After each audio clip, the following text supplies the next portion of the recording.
It took me a little bit to get my head lined up with what I wanted to do on this engine. This is for the mobile dimension sawmill. And what we did last was torquing the head bolts down and trying to adjust the valves. And I run into trouble with the valve because the studs here were just so mushroomed out that couldn't get them to get the right setting on them. I had them all pretty much set, but when I don't remember whether it got to number 4 or number 2, but anyway, some of them I just didn't feel good about the way they were setting. They just weren't setting up right. I got new studs. I got them from Mobile Dimension, and he guaranteed me that those were the good ones, the hard ones, because apparently for several years Volkswagen either had their jobber was supplying soft bolts or something. Anyway, a lot of them came through soft and they mushroomed out and wore pretty quick. So that's what I'm doing now. I've got this set top dead center on the number 3 cylinder. That's on the compression strokes, top dead center on the number 3 cylinder. So this one, the valves are at top dead center and there's no pressure on it. So we'll set these cold. I get those new studs on there. Now I was worried about those on some of these. I don't know whether I can get these out because they're mushroomed so bad they may not come out through these lifters, or the rockers I should say. Well, I've got the first studs out on that number 3 cylinder, and get that to focus in or not, but anyway, that's, you can see how mushroomed out that is. And this is a new one here. Now it's not worn too far down, but it is mushroomed out, but there's some of them that are worn down a lot farther than that, right down into the threads.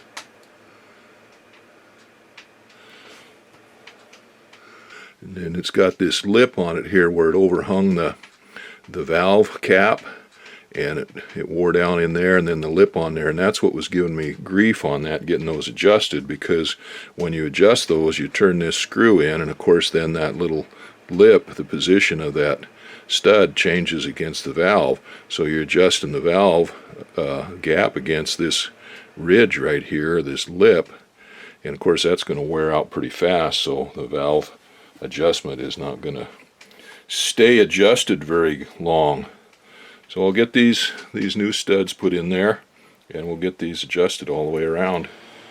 I got all the studs changed out and the valves all set all the way around. So that is done.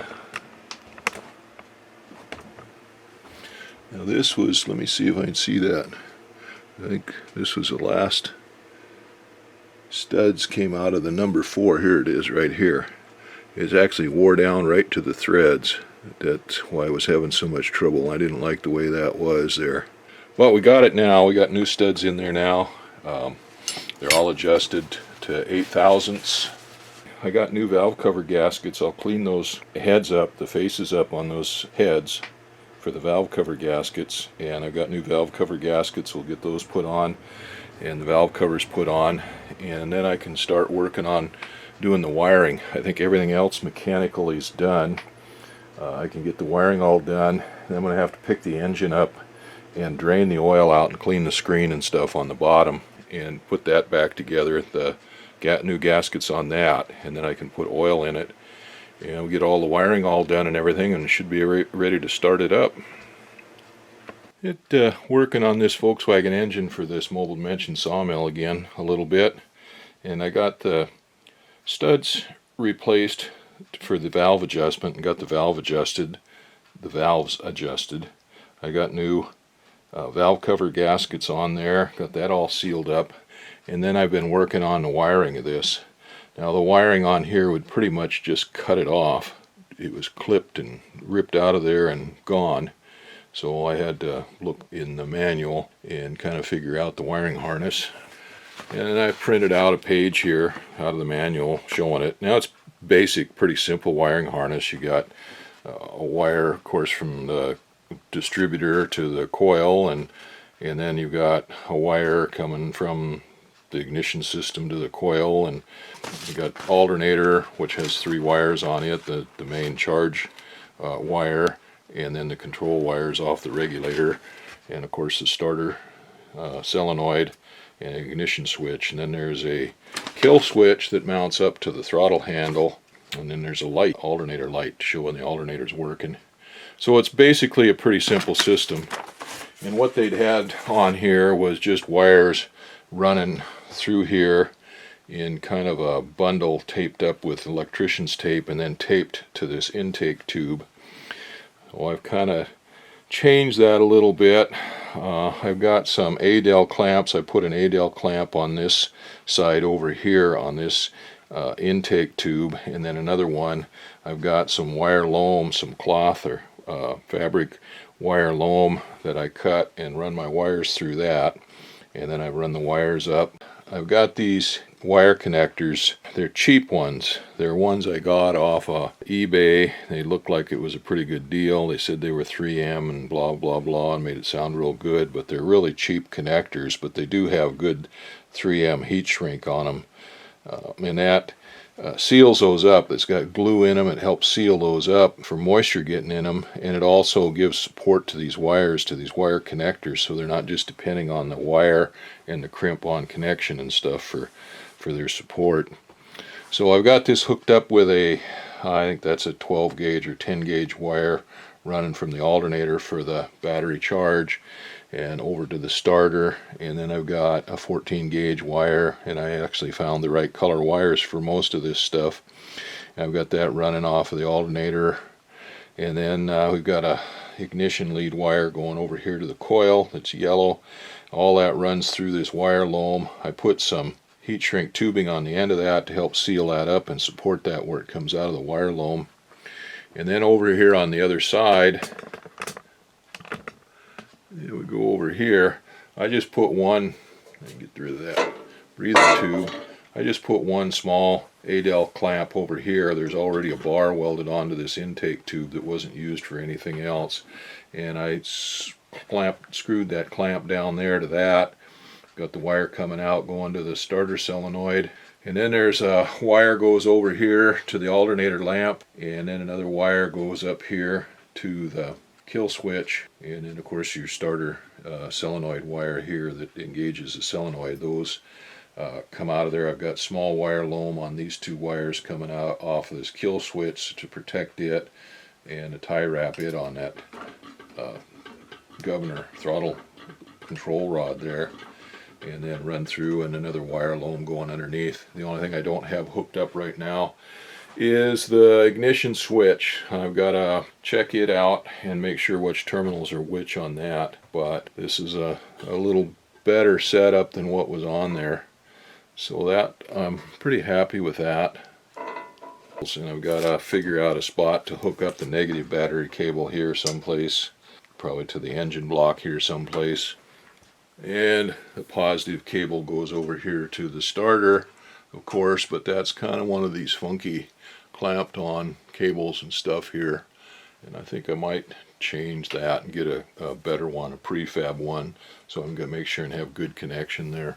The electrical wiring is done, and then I've got a new rotor cap, spark plug wires and everything on there to put on yet too. Once I get that all done, I've got to run hoses up to the carburetor for the fuel line, and then once all of that is done, then I got to take this thing off of this stand, do an oil change on it, clean that oil screen and stuff. So we're getting closer to actually having to run an engine here.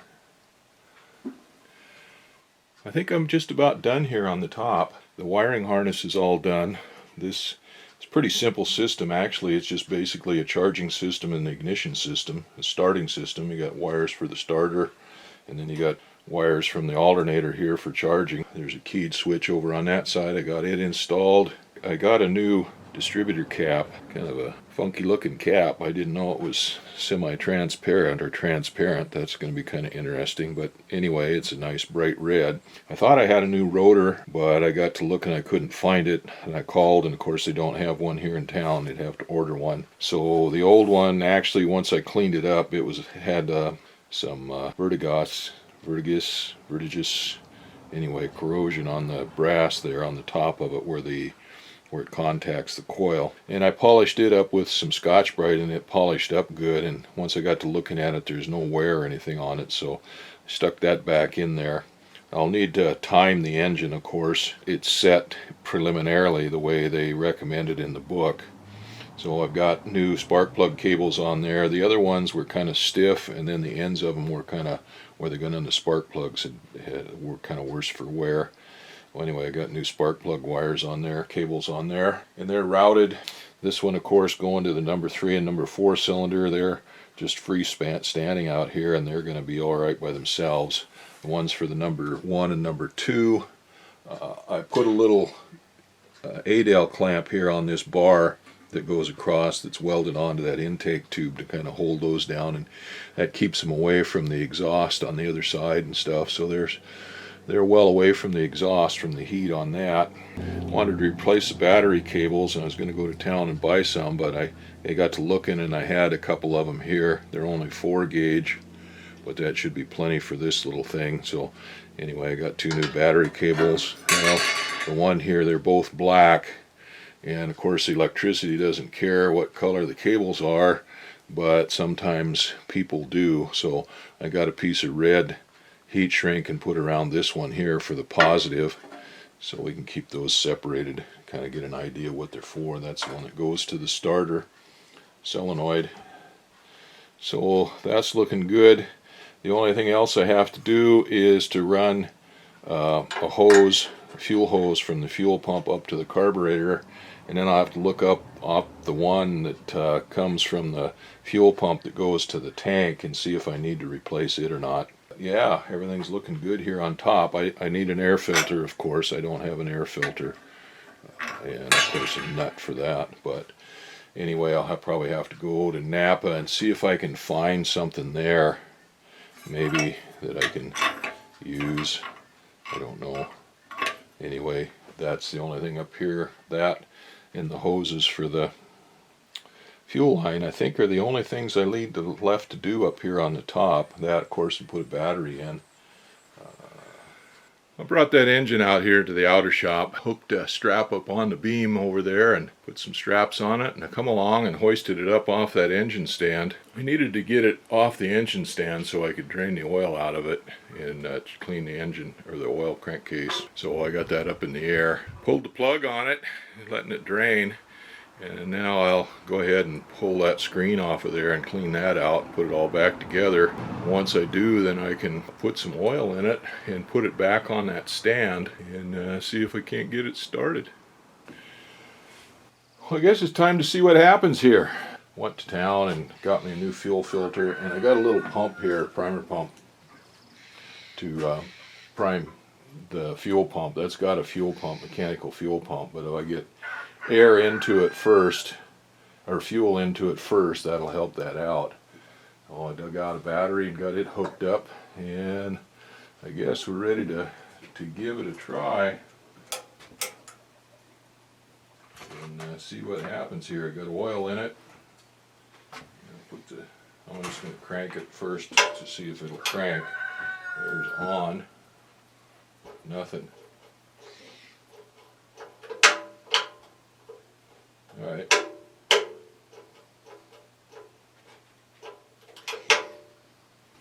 Okay, so that's a big disappointment. Let's see if that battery's got any juice to it. No wonder it doesn't work. Guess we better find a better battery than that. Huh. Okay, time out. There it goes.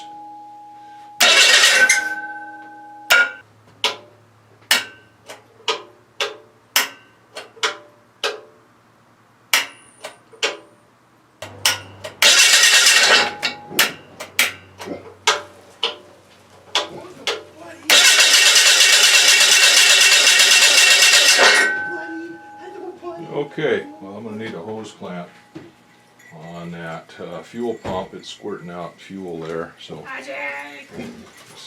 Well, I guess my attempt at starting this motor is stymied for a while. I was getting it to crank a little bit, and then I got a little spark down there, and then everything quit. I thought it was this cheap switch here, because when I took the meter and put on there, I didn't think I was getting any voltage to the solenoid through that switch. I thought the switch was bad, so went down today and I got a couple of switches. I got a toggle switch to use for an on-off switch, and then I got a push button, momentary push button switch for a starter switch. But as I was taking this apart, and this is just a cheap switch that I got here, but as I was taking this apart, I got it all apart, I put it in on the bench and put the ohm meter on it, and everything checks out with the ohm meter. So I come out here and started doing some checking, and all the wiring is good. So I hooked it back up again, and I'm still not getting any out of the starter. So I took a wire and I jumpered it right from the hot side of the battery right to the solenoid, and I'm not getting anything out of it at all. So my starter is kaput. So I guess I got to pull it off of there, check it out, and see where to go from there. But looks like I'm pretty much done for a while for getting the motor started till I get a starter figured out, getting a starter. Well, I got the starter off and looking at it, and as I was taking it off, I was thinking that there is a good chance that I didn't have a very good ground between the starter and the engine case.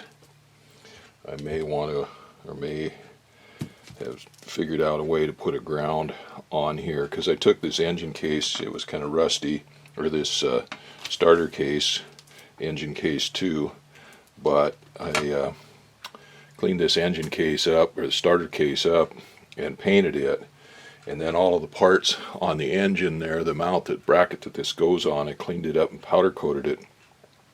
So there's an off chance, or there's a pretty good chance actually, that I wasn't getting a good ground between the starter. But there's also a good chance that it's just too much corrosion in there. This thing sat for several years in my hangar over here, and then in the shop from the guy that we got it from in his garage. And both of them, neither one of them were heated. So even though they were in under cover, there's still a lot of moisture and everything. So there's a chance that it's just corroded up and the bearings are tight in it and stuff like that.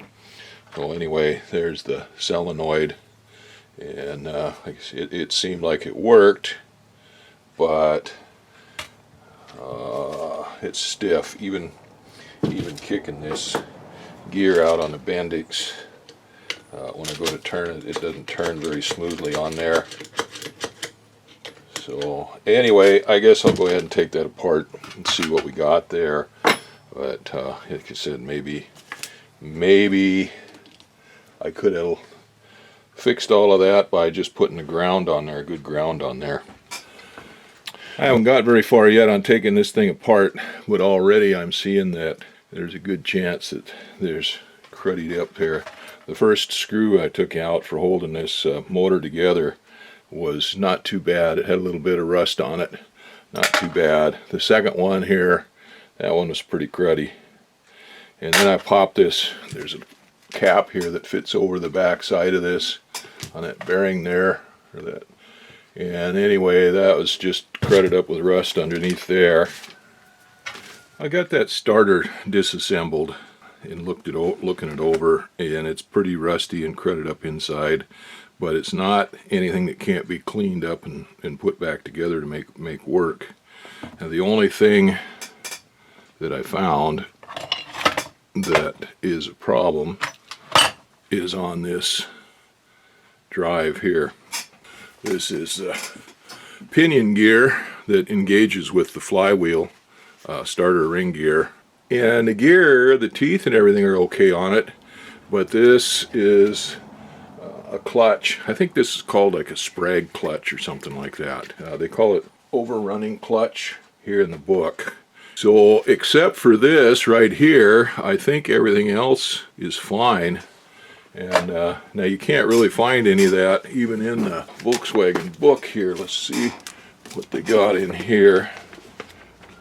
Starter, chapter 7. There's the starter.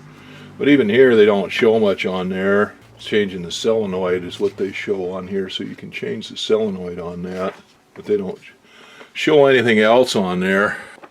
But these old books that I've got, and these are what I learned to use when I was a kid.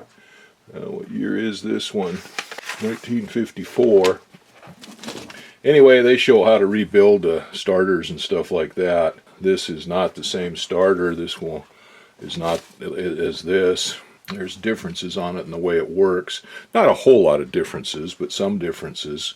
But even in here, they say on this overrunning clutch that if it's not working right, if it gets stiff, to replace it, that there's no repair for that. You can't lubricate it. If you soak it in solvent, you just take the lubricant out of it and stuff, and there's a little dent in it right there. So anyway, like I said, even the old books where we learned how to repair everything tell you to replace that thing. So I guess that's what I'm going to do. I'm going to look and see, probably find a brand new starter cheaper than I can repair this one, but I'm going to see. I like repairing things. I like reusing old things. This is an old heavy duty one. It's got some heft to it, so it's got some metal in it and stuff, and it's got some wear here a little bit on these bearing ends, but it's not anything that I would be afraid to put back together and run.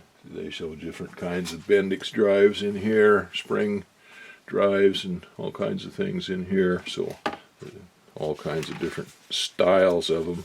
This is pretty much the style we've got here, but there's not a whole lot else I can do with it for now anyway. We've got to move on to a different project here. So that's all taken apart.